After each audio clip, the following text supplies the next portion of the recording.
This is a segment that I'm really excited about, and this is a maybe like a strategy segment. When you talk about $1 million strategies, I think that it's not so much so about the $1 million as a number, but it's more so about of doing these things and implementing these things to help you get to that next goal of what you want your income and what you want your volume to look like yearly or quarterly with your business. So since we're still on the New Year's Eve, there's a couple of things that I wanted to talk about. Another I talked about this earlier, but there's another we do POS called I want to call it Touch Bistro. And so like I was looking at reading up on some of the things, a couple points that I wanted to bring, and also some other ideas. So when we're talking about New Year's Eve for we've talked about a lot of independents, a lot of mom and pops. We're talking about community involvement.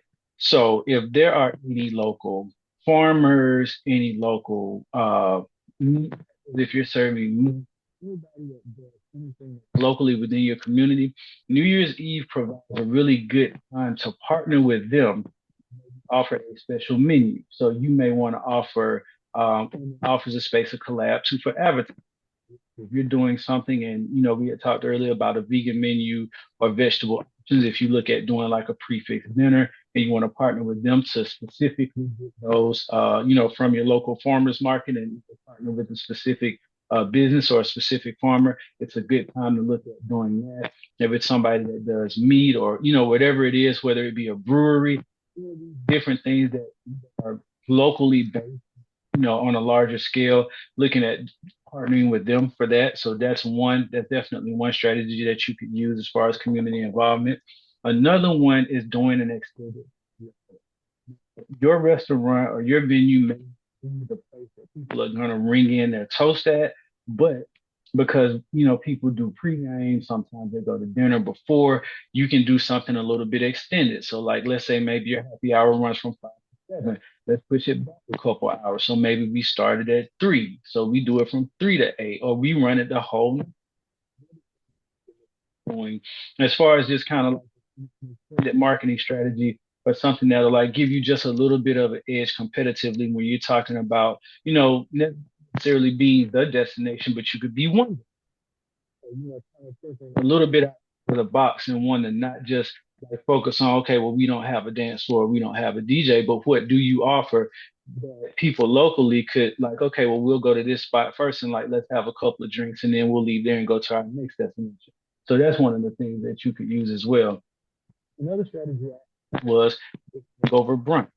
So, in thinking of a hangover brunch, doing something a little bit more.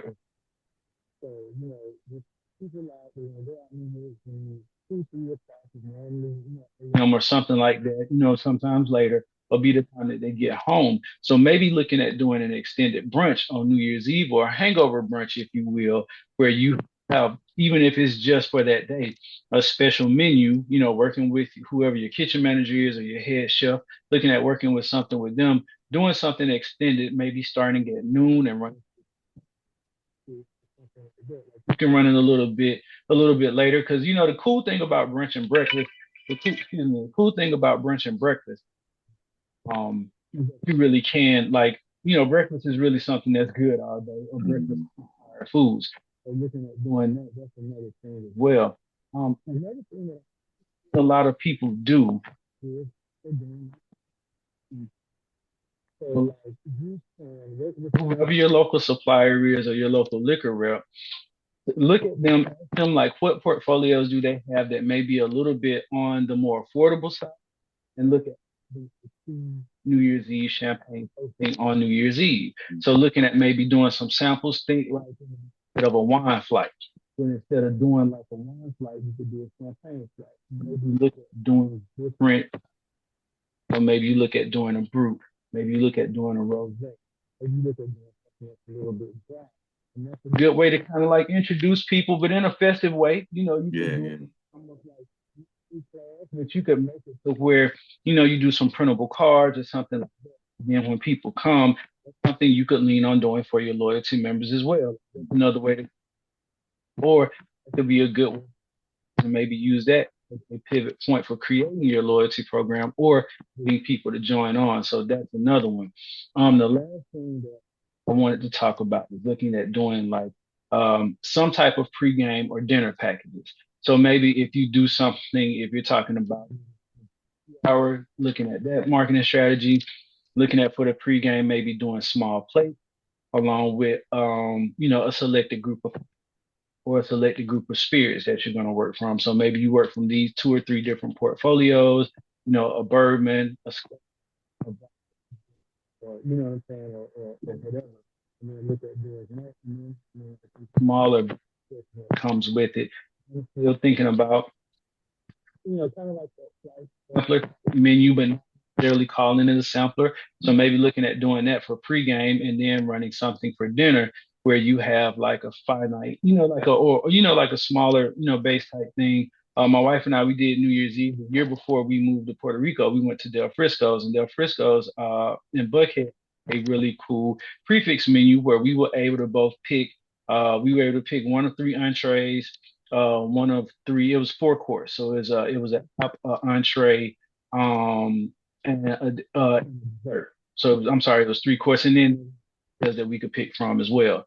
And so like what we were able to do with that is we were both able, and the servings were enough to where we were both able to pick different things and we were able to share. So I think that, you know what I'm saying. So that was really cool. So looking at like how you again could work with your put something together that could be, something that's limited but shareable and looking at doing that. And also when you're looking at doing this, we can, look at from the space of your business, look at what you can use, what you already have, and looking at using some of the things so you don't have to, when you're talking about an expensive standpoint, don't go special, but let's look at things that you have or dishes that you may offer or proteins that you may offer that you can maybe put a little spin on. So if it's chicken or if it's fish or if it's, if it's some type of cut meat, let's look at something that we can do with those things, but maybe just offer something a little bit special, for that time period and then, do a prefix based menu on that. So those are just like a couple of cool strategies that you could go through, whether it's the brunch, something with your community farmer or a local supplier, a pregame, and then a champagne toasting. Like those are some really cool like strategies for that. Yo, man, those strategies were amazing, and you could use them all year round. Like that's the cool thing about it. If you implemented all of those strategies, you have a full calendar of events and things to do for the whole month, 12 months out of the year, Yeah, literally. And the power of those partnerships can extend your business beyond, its reach right now in ways that I think a lot of business owners don't understand. And to be able to tap into that other audience, right? Like, um, yeah, that's man, those are brilliant. Those are brilliant. Brilliant strategies, man. And like I said, these are things that you can apply year round. Obviously, we're talking about New Year's, but there's always a holiday every month. And if there's not one, you can create one. You can create your own festive vibe for that month, right? There's times where people created like Henny Palooza was this thing that just came out of nowhere. Somebody created it, right? And so, you can create your own form of that with something, right? And so I love the fact of just getting creative right there, man. I don't even want to share mine now. My mental strategies. um, but I'll share mine anyway. So yeah, so mine is I only got one. It's lead generation for New Year's. There's a huge opportunity, like we've been talking about, where you're going to get an influx of traffic. More people coming in, it's family, friends hanging out together, and so you have an opportunity to really garnish a lot of data, and really build your database from New Year's. And lead generation is one of the easiest ways to do that. One of the coolest things, especially around New Year's, you could do a lot of fun giveaways and contests, and that's a way to hack the algorithm and be able to get more bang for your buck when it comes to advertising dollars and spend. A lot of times people run ads and they just promote, promote, promote, but there's no incentive for the person that they're promoting to take the next step. And so that's the main thing with lead generation is that it incentivizes people to take the next step. Just piggybacking off of what C was saying, like, if you're offering some sort of bundle or package deal, that could be a great offer to promote someone winning that for free, like a New Year's Eve giveaway where you and three friends have this magnificent brunch. And but what that also does is everyone's entering to get into that brunch for New Year's. And so now you have a database of people that are interested in New Year's, they're interested in brunch, and now all you have to do is remarket them with a nice offer, right, to get them in the door. And then you also have the rest of the 12 months to be able to reach these people because they're now part of your database. And so lead generation is something that should be a part of your in-house strategy, should be a foundational piece of your advertising and marketing. And if you haven't done it, New Year's is a great way to get started. And so I highly encourage you to create that lead generation. Again, it's a name, phone number, email of someone that is interested in what it is you're offering, and you're putting that offer in the form of some sort of contest or giveaway or qualifier, right? Like I've done this in the car industry, right? So see if you qualify for this car, or qualify for $5,000 off, right? And people were like, "Oh, I want to see if I qualify." So they're giving their information. Obviously, they're interested in said product, and so it's about remarketing them after the fact. One of the things I will say quickly is I've seen people in the past generate a lot of leads, but they don't know how to handle that. They don't know how to capitalize and convert off of the leads that come in most cases, they think because someone filled out a form that these people are just going to come strolling through the door. And a small percentage of those people may do that. But for the most part, it is going to be about your remarketing to these people, having a special offer. Hey, you didn't win the grand prize, but we have this really cool special offer for you and your friends to come on in and enjoy New Year's Eve or whatever, festivities that you have at that moment.